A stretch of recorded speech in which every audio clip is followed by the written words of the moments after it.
Alright, I'm just gonna do a short video. I wonder if I can expand, so you can see a little better. I just flipped the screen around. There we go. So that's the nut and bolt. I would recommend you wipe the excess Teflon off, just because it'll get everywhere. No other real reason.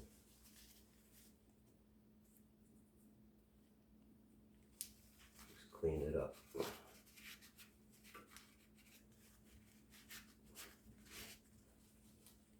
This one, it didn't really come out, so I guess I used just the right amount.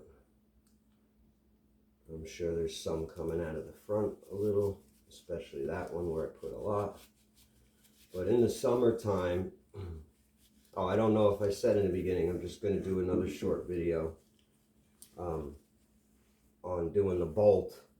So I put no C's just to be safe, because this is constantly getting heated and cooled and you get condensation, which obviously causes rust. But I like to get it as close to tight to where it's seated,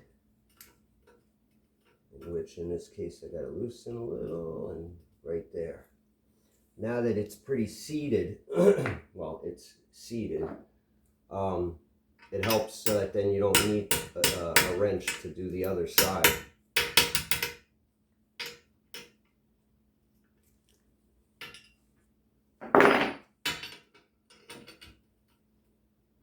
But I would hold it down. I would recommend holding it down once you start turning the nut. And then I just get it snug, tap it. You saw the way it went down, and now I use this end because it doesn't really, the box end doesn't really fit underneath the bolt without raising it up out of its seat. But I did bring a 9/16, and the nut is 5/8. I'm sure some radiators will be different. But what I want to do is I'm going to snug these up a little, snug this up a little, and then I might give it a tap together again. I actually, you know what? I actually can feel them pulling together as I'm doing this. And this one you don't have to turn, you just got to hold it from turning. And I would say don't make these super tight. I snugged it, and now I'll just quarter turn it, like so. Hopefully that's not over tightened, because it is cast iron and you don't want it to crack. But I think we're good. I think we're good. Now I'm going to center. Let me show you guys, because the last time the video had moved. Let me get us back down to size. Normal sizing.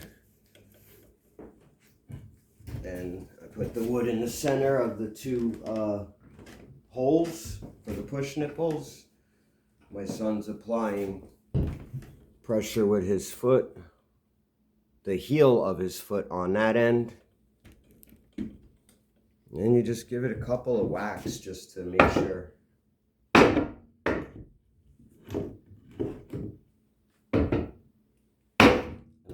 show you why in 1 second. There, I just did 2.5. And now I want to check the bolt. Thank you, Andrew. That's my son Andrew, by the way. And just check to see. No, it's still nice and tight. And the radiators are fully together, fully seated. And that's it. Now I gotta do the next one. Oh yeah, I'm getting the Teflon stuff everywhere. You know, no C's in Teflon. There should be videos out there how not to get it everywhere. Because this stuff gets everywhere. Well, they do have the videos of people using no C's and just putting a little tiny drop and then walking away and they're completely covered. And that, I swear, is so true. It's almost like, even though it's exaggerated, it's not exaggerated. But I just wanted to show that. I guess I got a few minutes to go through the process of how I do this part with the nipples. Let me bring this back a little bit. Raise it up a little.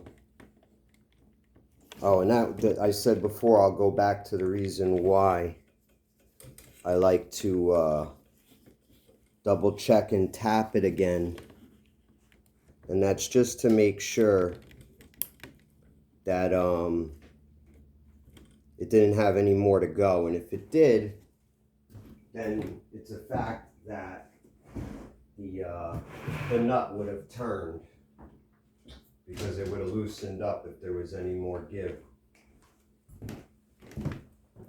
Or should I say play in the distance between each cast iron radiator to the nipple. So I just put some denatured alcohol on a rag, and I'll just go through the hole real quick. Just give it a quick once over all the way around, and then do the other hole. Find a clean spot on the rag just to make sure there's no lubricant from whatever you use, liquid wrench, PB blaster, whatever you use to help separate any corrosion. Everybody's got their preference from their experience over the years with their grandfather in the garage. And then I just give a good blow off each radiator. I made sure there was no debris inside, like little chunks of anything. I mean, I do that because, you know, there is a pump that pumps the water, and I don't know if a piece of debris could go through, pass through it, and damage it. I'll try to do this quickly. So, check if I'm in the view. I'm pretty sure I am. Yeah. So now what I do is, I do put a liberal amount. Oh, and you see, I see something already. I see some surface rust on that. So what I'm going to do is take a piece of 3000 grit sandpaper and just clean that up. Why I'm using 3000 is you don't want to make any score marks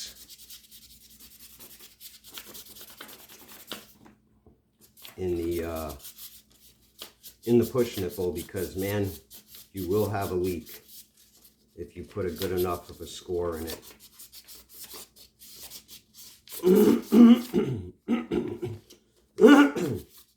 Now, I could leave that rust on there and just have put the PTFE liquid Teflon on, but it's taking a chance of a future, you know, leak, because the rust will cause pitting.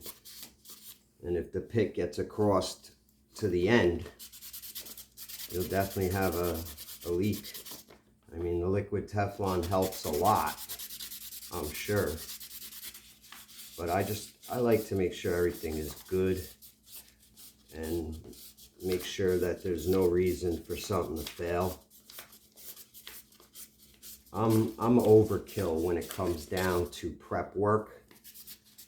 I like to really go the extra mile, because at the end of the day, it's almost everything you do. The longevity of the job is in the prep work.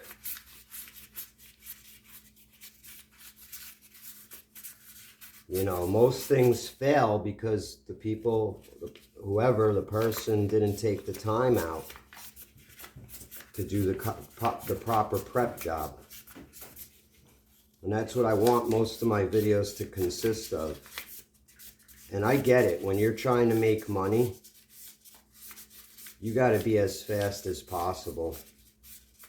And it's sad that we cut down on quality for production. To me, that's not right. And look at that now. I have a really nice clean nipple. And I'm sure the PTFE will help it prevent it from rusting.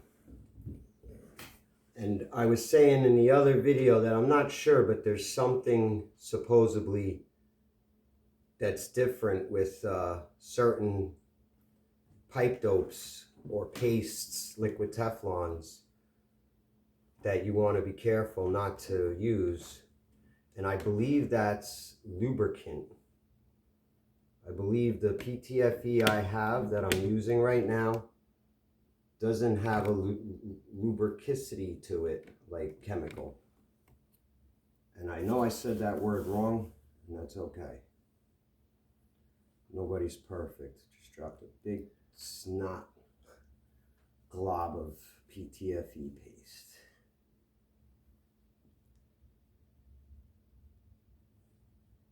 And you know what? Write in the comments. Does anyone say PTFE paste, or do they say liquid Teflon?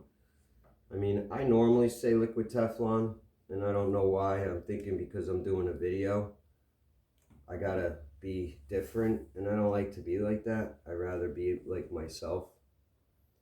But I want to make sure also too to create an audience and not, you know, some people actually won't humor a video because the person's using the wrong language or doing things in a way, saying things in a way that they don't, you know, I don't know. So let me know what's the best way to say it. What's the accepted way of saying PTFE? Compound, liquid Teflon, PTFE, whatever. But now I take the radiator with the push nipple on my finger so I don't disrupt the PTFE compound. And now I seated it in the hole. I take my other finger and just pull it right out. And then together with the two fingers, I give it a little push down. And then I wipe off the edge, because I don't know how good that is to run through the hot water system. I doubt it's bad, or they wouldn't make it, but you never know. Some things are good if you put it in the wrong way, though it's bad. A perfect example is silicone. Something that, okay, I do things, like I said, I go the extra mile, I overkill, but I do it correctly. That's the difference. There's some people out there that they'll do overkill with silicone, and you can't do that. You have to put the amount that it says by the manufacturer, bead type, for the distance of the seal you need to make. The distance of the metal part that you're putting the silicone on, there's a reference, I believe that's the word, a certain, you know, minimum that you have to put it, like a quarter of an inch, a half an inch thickness, in order for it not to spread beyond the part you're putting together, because you don't want silicone in your oil pan, you know, because that will break off, and then what will happen is it'll clog your oil pump and you'll blow your engine. And it's the same thing with like a water pump. You put too much silicone and it'll go through the impeller, and it could potentially compromise the impeller shaft. It could get stuck between the thermostat, leaving the thermostat slightly open, causing you to have a temperature control issue with, you know, running temp. If it stays open a little bit, your engine's not going to get that hot. You're going to run cool. And I'm just checking the time. All right. The video's over 15 minutes. Hopefully I could put it for a video on YouTube.